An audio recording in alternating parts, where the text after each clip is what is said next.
latest episode of the Brand Shorthand Podcast, and today is a very special episode. I'm your host, Mark Vandergrift, and with me is the marathon marketer, Lorraine Kessler. Oh my gosh. Lorraine, speaking of marathons, today we are celebrating our 100th episode. Can you believe we made it this far? I cannot believe it. I feel like I'm 100, but I just can't believe we made it this far. Yeah. Yeah. And to the 10 people who really like us and subscribe, thank you. Yes, we appreciate it. Yeah. Thank you so much. Yeah. Well, I am donning my special apparel. I was at the Masters yesterday, and so I had to put on my special green Masters apparel with the logo. That's amazing. As you said, it's not very so big. long. It's so small. Yeah, it is It very looks small. like from here, it looks like a goldfish with a flag on it. Here, I'll zoom in. Oh, okay. That's the United States. Well, that's an interesting one. You talk about great brands, and the Masters surely has captured that. Did you know that on the course, there is literally zero branding other than this little guy here and the Masters, and that they do not allow any logos on anything? I went to their concessions, and their concessions have cola, lemon lime, sweet tea, water, beer. There's nowhere is there a logo. There's nothing anywhere on the course that allows any advertising. And that, I think, is a brand unto itself to say we're exclusive. Well, We're the Masters. First of all, I'll do my best Johnny Carson. I did not know that. My husband should come up because he can do impersonations. No, I did not know that. That's wow. Kind of, it's anti-branding. Yes, that is their brand, it is. right? It was so stark that it jumps out at you. Like you can't not see it. It's Right. We're so used to seeing logos everywhere and expecting tents to be set up from all their different sponsors. Nothing, nada. Well, that's an interesting brand discussion because that is a brand, Yep. right? It's a brand attitude. It's a brand vibe. It's certainly something a leader, and they are the leading golf event, right? Can do by acting the leader. How many times have we told leaders to do that? Behave or act like the leader. And usually that means that you don't draw too much attention to yourself. You're not ostentatious, unlike our current political situation aside. But there's a restraint to that. It's really kind of interesting. I did not know that. Now, I did hear on the radio the other day, which I also didn't, that like the concessions are extremely like depression places. Like you can get a hot dog for $1.50, a Coke for like $1. Is that, well, they don't call it Coke, but the cola. No, the cola. Yep. And we had their infamous, if you will, pimento cheese sandwich. You have to have one, even if you don't like pimento cheese. You just got to do the experience. Yeah. You weren't allowed any phones, cameras, nothing electronic on the course. Yeah. They let you go through this long line to go to a picture place. They take your picture, give you a card like Disney.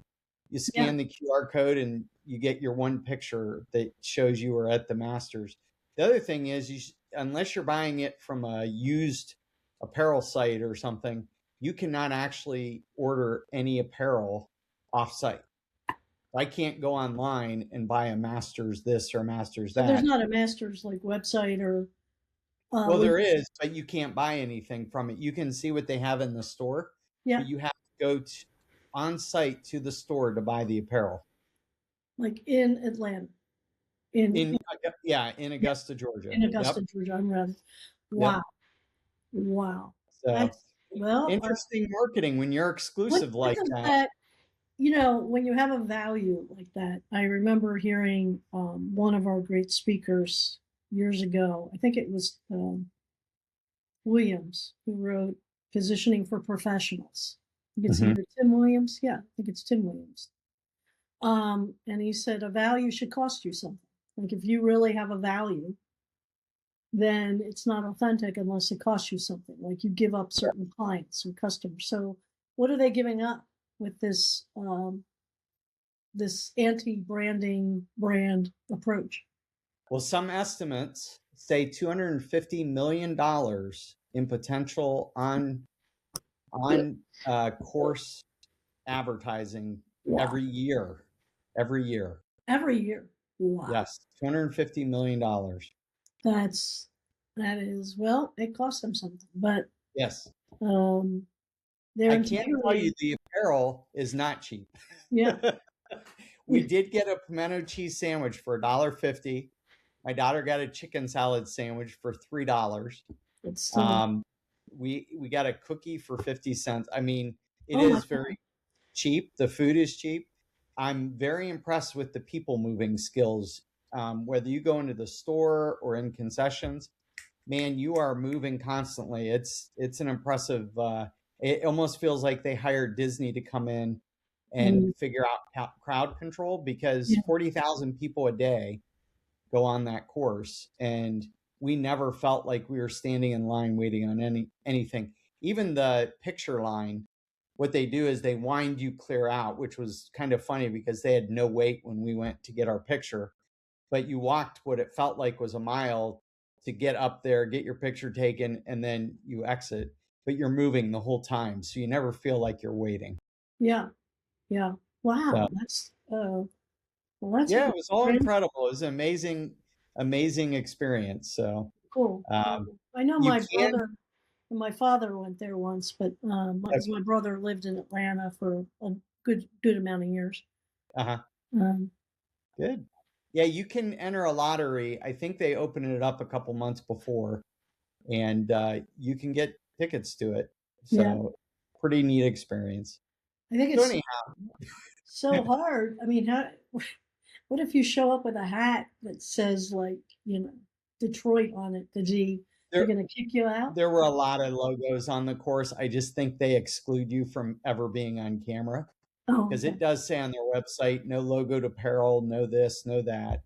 So my wife, my daughter called me up, who was the one that got the tickets because she works for a company that was that entertains financial clients, Yeah. and she said, "Dad, you can't wear this, you can't wear this, you can't wear any of your logoed apparel." I said, "Great, I won't."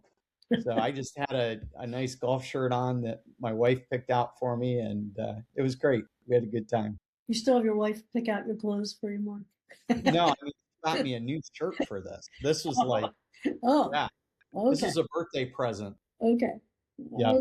Yeah, I think she does. She's sweet, by the way. Yes. She has good Well, taste.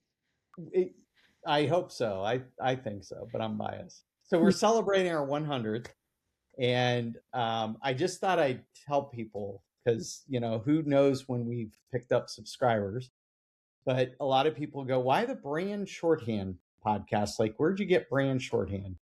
And that popped in my brain. I don't know, probably 7, 8, 10 years ago, before we ever started the podcast. Just understanding that we are trying to get an idea in the mind through positioning that is a shorthand to a brand. Yep. And that's where it came up. Even though most young people, I don't think, know what shorthand is. I think they know that a shorthand is a, a Yeah. brief connection to something. Yeah. So, Yeah. When you started, did you ever have someone take shorthand while you spoke? Because I did. um, in seventh grade, we had to take, as part of our typing class, Mm-hmm. we had like a 1 week period where we had to learn some of the shorthand things. Now, obviously, never used it because the typewriter quickly turned into computer classes by the time I was in high school. So That is really that's smart. that's about what amount of shorthand I ever learned. But Yeah. yeah. Wow. So anyhow, brand shorthand connecting to positioning. So give us a little sense why we focus on positioning, Lorraine. Well, if you don't have a difference that's meaningful and relevant to your target audience, and I always say relevance has to come first. You have to have an important idea that differentiates you from the competition. Then the competitor, the consumers, the customers, whether they be business to business or consumer, have no clear reason why to choose you other than price. And if that's the way they're going to make their choice based on price, then that's going to compress your value, your margin, your profit. And that is not the point of branding. The point of branding is to increase your margin and increase your profit by making you somewhat remarkable in some way that's unique and important to the audience. So we also know from empirical research done, the study, the long and the short of it, I never remember who wrote that. There's two people, but they've been studying this for many years. But empirically, we know that the long term, building a brand value around an idea that is that's a meaningful difference, um, floats all ships. That it makes your short term transactional marketing, which is right now I'm teaching all digital on the college level, right? It's so transactional. And yeah, you can measure everything, and there's all these analytics, and you can numb yourself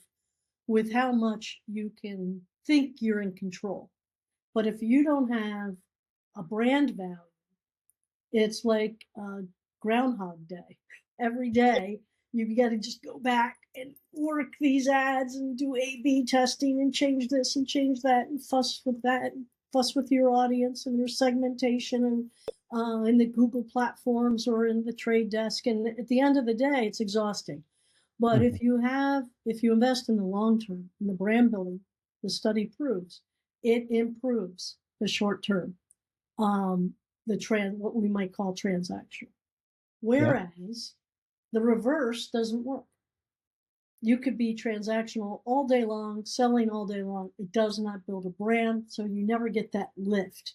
You know, to me, it would be like running an airplane on the ground 24/7 Yeah. with its big wings. It's not a very good car, and it needs some lift. And the brand gives your product or whatever you're selling lift. Yeah. And so, but what is a brand? Is it the logo? Is it the tagline? Is it the colors? We often will talk about that with clients.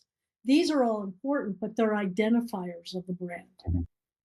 Yep. Probably the closest to the strategic idea of positioning is the tagline, if it's a good tagline, and it's delivering on the position and not just saying something that, is kind of a warm fuzzy, but it has a specificity to what makes you unique and different. So that comes from the strategy, position.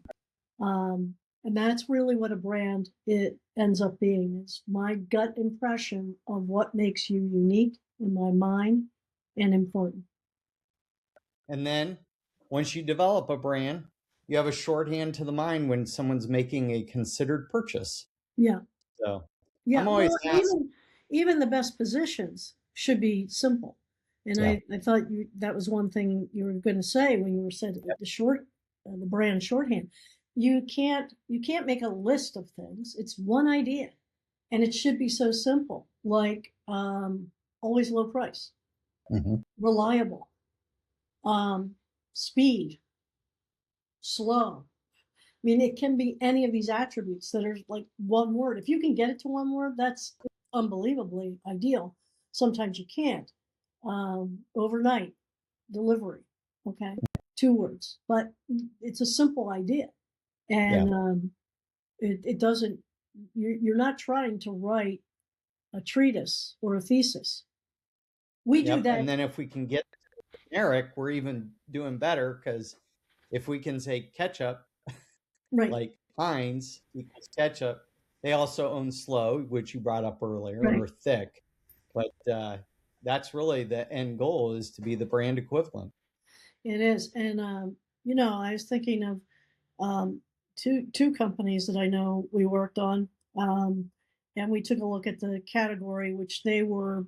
I wouldn't say they were late to, but they were certainly not the originator of the market.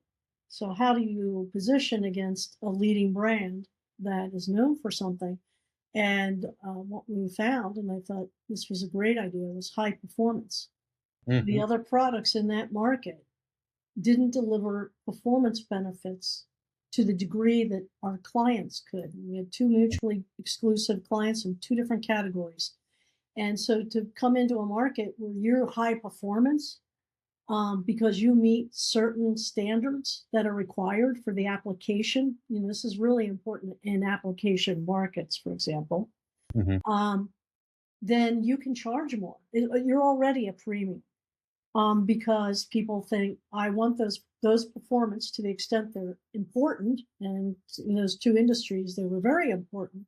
I'll pay more for that. Um, and so I think that that simple idea, high performance, but you have to look at it against everything else is just ordinary. So there's the repositioning. Do Yep. you want ordinary XYZ, or do you want the high performance? What are you trying to do? Sometimes some people might want the ordinary, right? They don't really care that much about their customers or whatever the performance benefits are, but the target market, the distinctive customer who cares about that, is going to be your customer. Well, and I know the one category you're thinking of, Mm-hmm. and it's interesting because if you watch the development of that category, you had an initial invention, right, that became a product to the consumer, and it grew like crazy, Yep. but everyone decided to copy one another, and the price became the thing. And so what you had was a slew of cheap products, Mm-hmm. and everyone competing on price all the time. And the one that really owned the market and became the generic in the category, that was the only thing that would have been differentiating in that category. Right. So everything was cheap, low price, and that's what the category was competing on. So there's this huge vacuum, like you said, with margin for someone to come in and go, you know what, we're going to rethink this and develop it and manufacture it a different way so For that it's every longer application. lasting, it's For not ev- fading, it's none of yeah. those. And that's the key. They did something. If they didn't do this with the product to begin with, so they had great instincts. All we Yep. did was kind of say, why aren't you claiming in this way? They designed the product for every application based on the different performance benefits that you needed in different applications. Yep. For sun, you needed wicking of moisture. In another, you needed durability. In another, you needed safety, like soft play. So they didn't sell one product and say it fits all applications.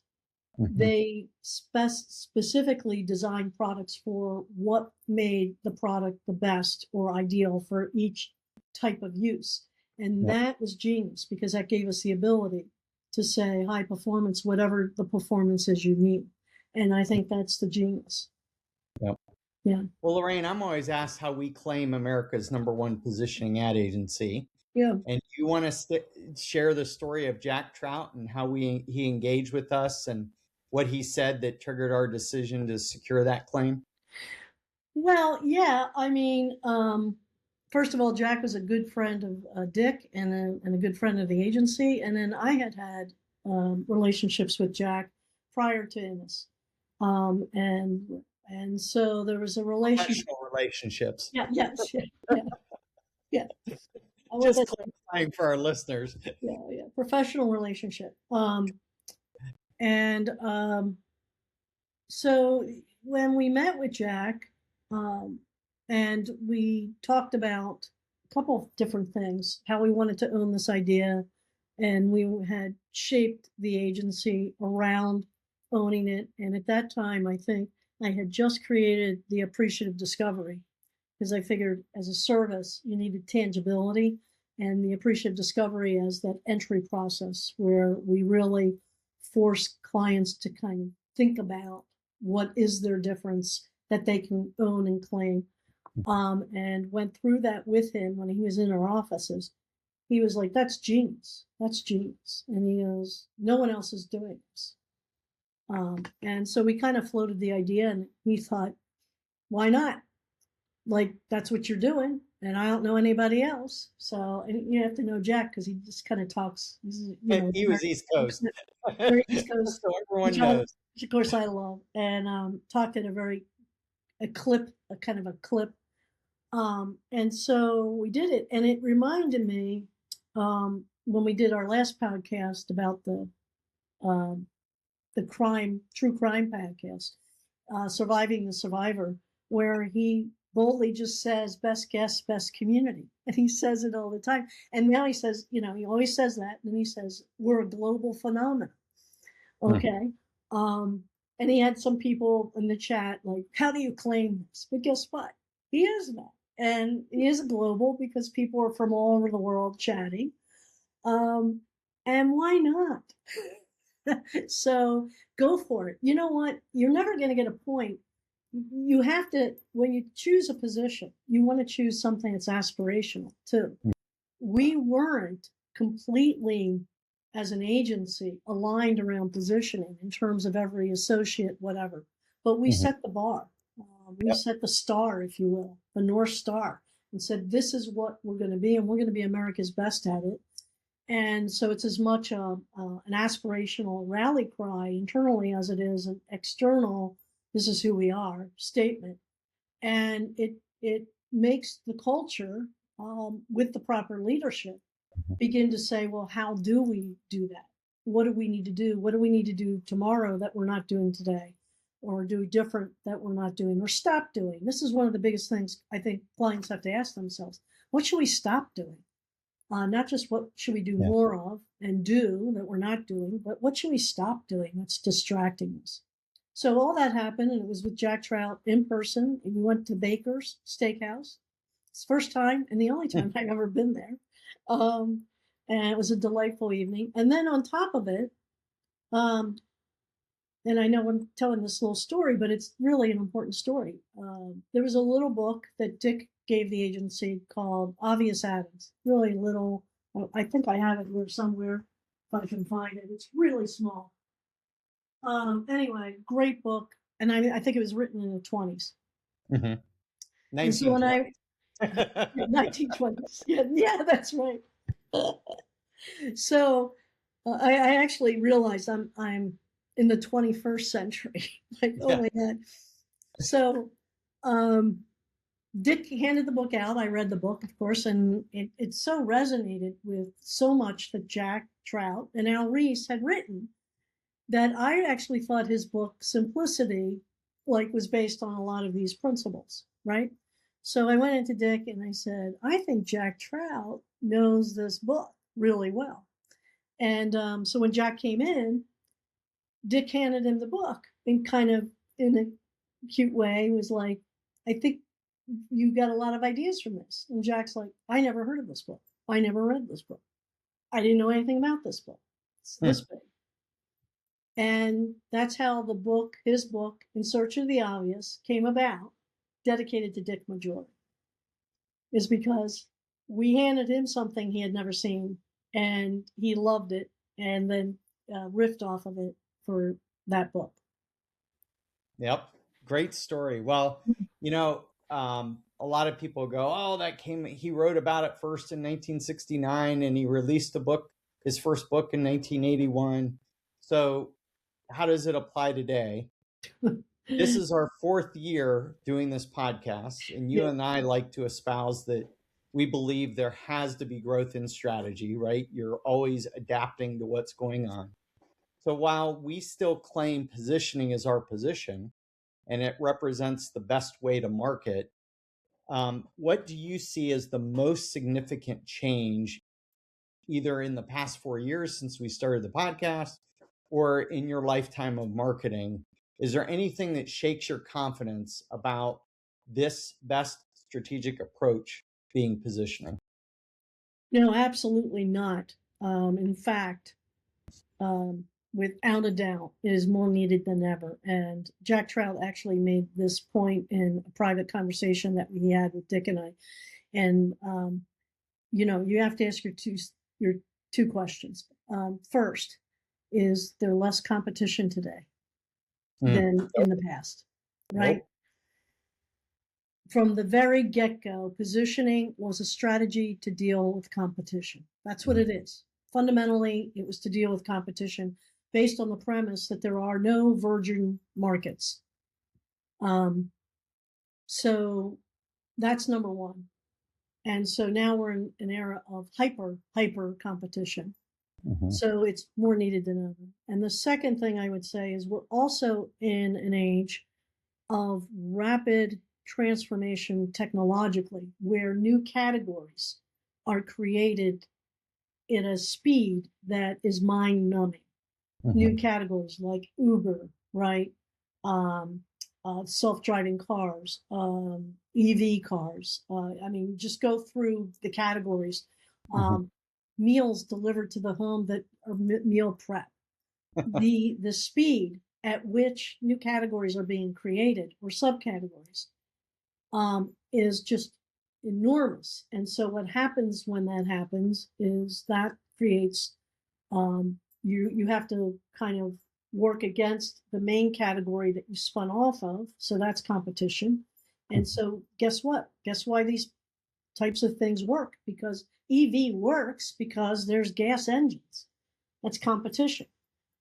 So the position of being the newest, greatest thing on the planet that saves petroleum becomes the mojo. And so I just think those two factors make it more. And I always tell like my college students when I'm teaching, or even when I used to teach at the agency to clients or our staff, I'd say, don't latch on to the examples in the 1981 book or even the revised books. They're just examples and they demonstrate the point. Instead, follow the principle. It's the principle that's being taught about positioning and how to do it and the ways you can do it. That's really more important. Just like the principles of music or the principles of art. The art may change, the music changes, but there's still fundamental principles. Yep, very good. Yeah, even our tools that you so diligently created and masterfully created, we've had to update those over the years. It's amazing to me when I say, give me the brand that stands for kills germs and is a mouthwash. They don't know that. Yep. They don't know overnight delivery. They don't know that FedEx stood for that.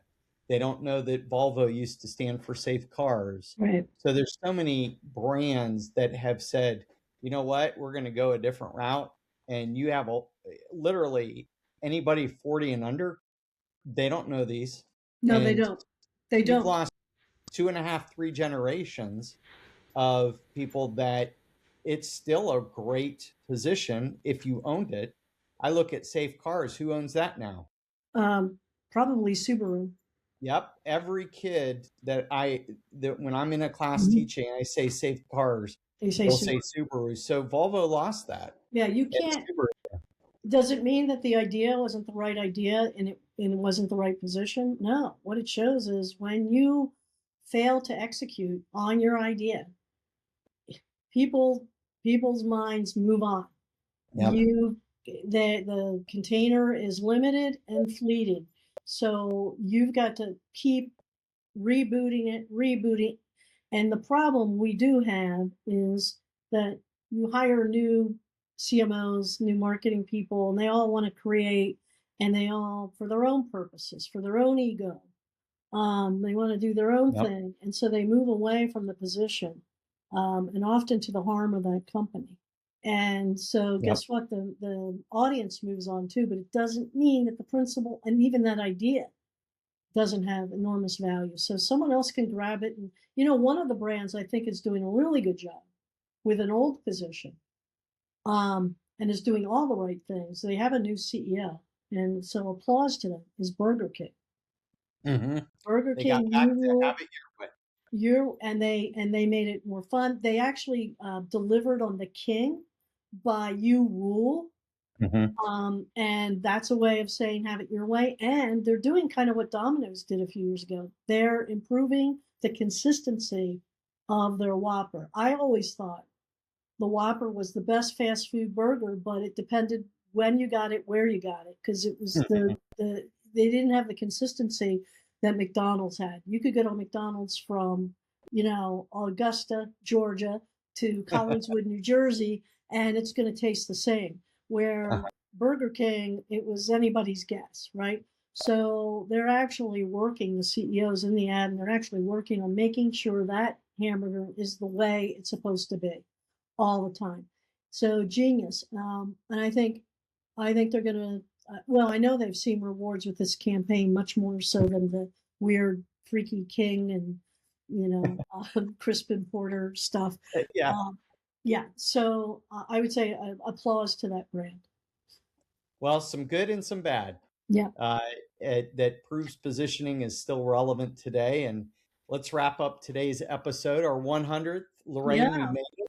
Yeah. Congratulations. I thought maybe you'd have a cake and we'd have to blow it out, but No, I with a just got back fireman. from Augusta. I didn't have time to bake one. Because we could have had a fireman there, someone. Yeah. Oh, Well, thank you to our listeners. Thank you to you, Lorraine, for sticking in there for 100 episodes. And we'll be back for more. So thanks. just be sure to like, subscribe, and share with a friend. And please subscribe. That helps us out greatly. And until next time, have an amazing day.